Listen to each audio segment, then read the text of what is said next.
mga kaibigan, magandang umaga sa ating lahat. Ito na naman ang yung life coach at negosyo partner Ate JB. So good morning everyone. No? Good pa rin kahit medyo hindi maganda yung balita ni Ate JB. Sinabihan po ako, direct to the point, sinabihan po ako ng aking suking supplier at wholesaler ng mga alak. Magtataas po ang beer products December 15 or 16. So ngayon po ay 15.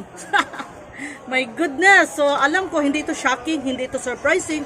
Alam naman natin, kaibigan, magtataas talaga halos lahat ng mga bilihin.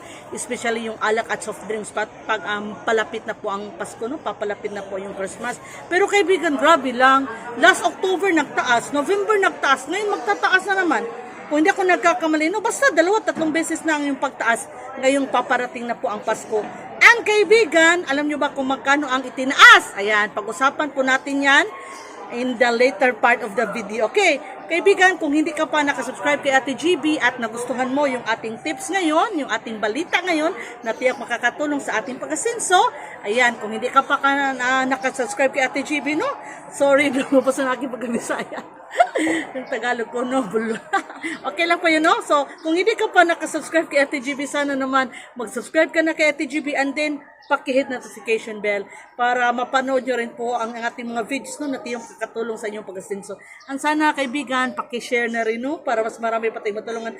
And please don't skip the ads po, no? Malaking tulong ito sa amin, aking family. Nagmamadaling nga po pala ako, kaibigan, kasi may mga customers na sidatingan sa ating tindahan. Ngayon, ipapakita ko na sa inyo, ipapalam ko na sa inyo kung magkano na naman ang itinaas ng beer.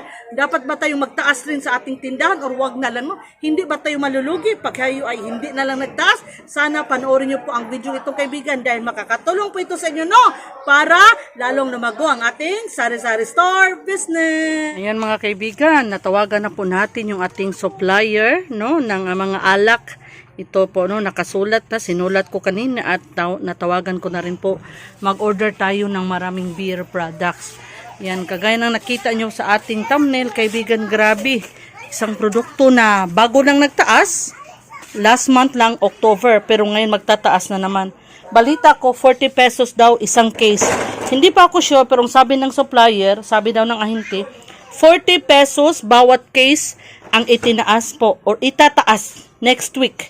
Ngayon ay December 13. So next week, bago magpasko, isang week, isang linggo bago magpasko, magtataas na naman ulit ang beer products. So, when we say beer products, ito po ay yung Red Horse at saka itong San Miguel Pale Pilsen. Ayan. So, yung Coca-Cola products, mga soft drinks, nagtaas na po sila last month. October, nagawa na rin natin ng video.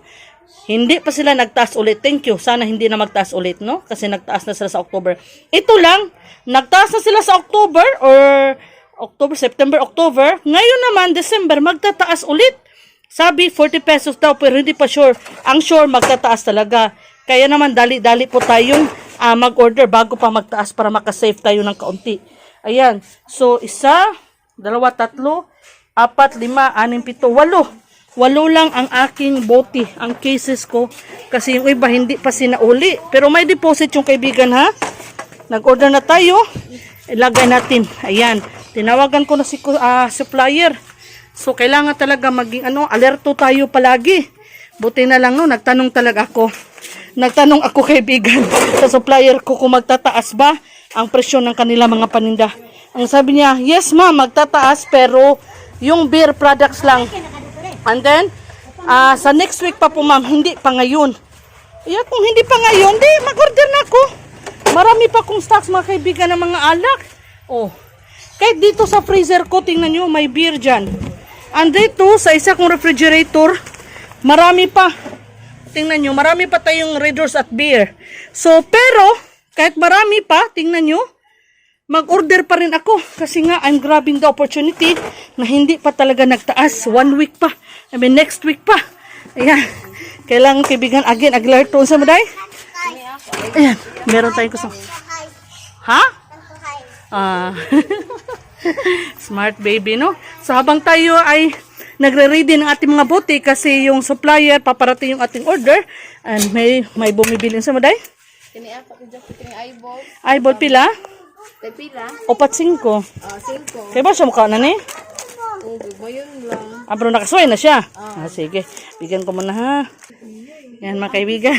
Ay, hindi pa pala ako tapos. Kailangan, yung ating pambayad kaibigan, nakaready na. Dapat talaga kaibigan, may nakaready tayo ha. Pambayad, ayan. So, ito na. Ito yung ating pangbayad, tingnan nyo. Oh, ano to, 12,000. 12,000, no? Kasi marami tayong in order. Kaya may 12,000 tayo. Ayan. Kaya, matik na yan. So, hello! Mayo baby boy! Ole, Mayo baby boy! Mayo! Ayan. So, beer.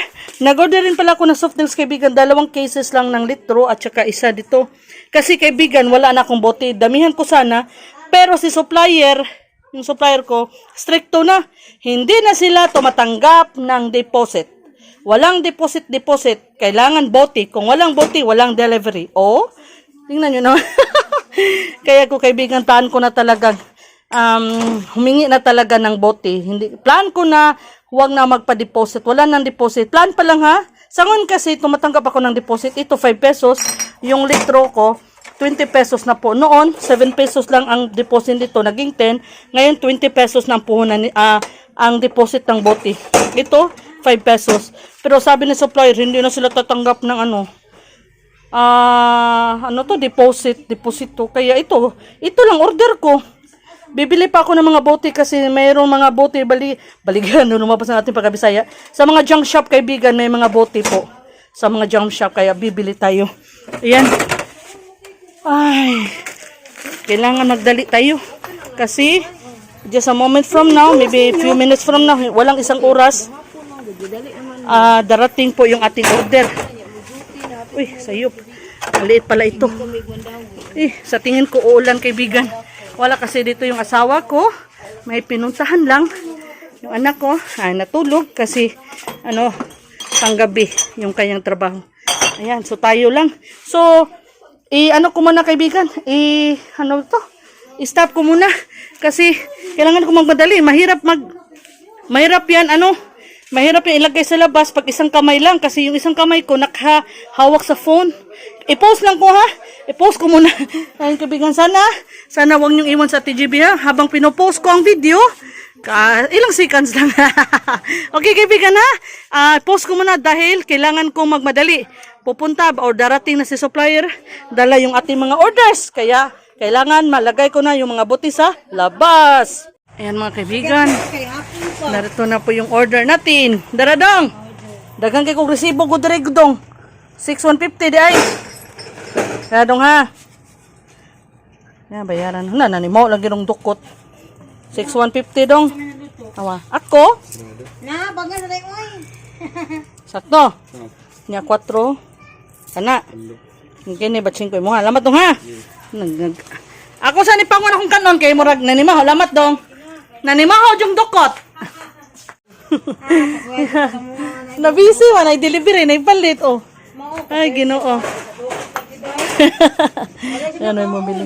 Oy, ang bog na ko Sprite, ang Coke mo pa pag-deliver. Sprite na lang. Kanila lang. Yan. Salamat dong ha. Habang tayo ay nagpapa-deliver kaibigan, mayroon namang bumibili. Yan. Thank you. 20 ra ba pundo na? Pero iuli lang gyapon no, kaya di na sila magpapundo. So 70 tanan. 20 pesos na po ang deposit natin. 50 na bago lang. 45 man ta na sa una. Palyog lang ko pa uli ha. Kay di na mo daw, di na mo daw og deposit. Stricto. 20 ra ba kay ang pundo sada? Deposit po ay 20 pesos. Salamat Shirley. Ako wala pa jud ko kaon. Salamat sad. Sabi ko sa kanya kaibigan, hindi na pwede mag-deposit ngayon. Pero sabi niya, please naman, uhang-uhaw na ako. Ibabalik ko na lang. Kaya kaibigan, no? Ayan, total kaibigan naman natin. So, may deposit at 20 pesos. So, ito na yung mga order natin kaibigan. Yan. Full pack yung ating mga alak.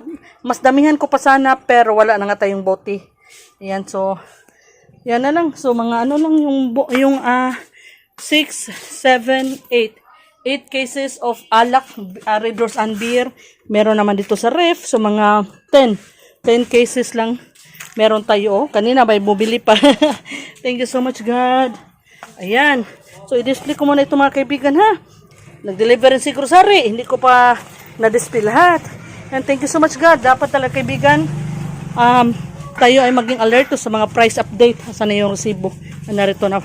Hindi pa po sila nag-increase. Next week mag-increase na po. Ayan, tingnan nyo. Anon pa rin, ganun pa rin ang kanilang 640 pa rin ang kanilang Raiders at Bear. 640. Next week magiging 680 or 700 na. Kaya dali-dali talaga ako nag-order nang sinabihan ako ng aking supplier na magtataas sila next week. Before magtaas, order na tayo, no, para mas malaki ang save natin at mas malaki rin ang ating kikitain.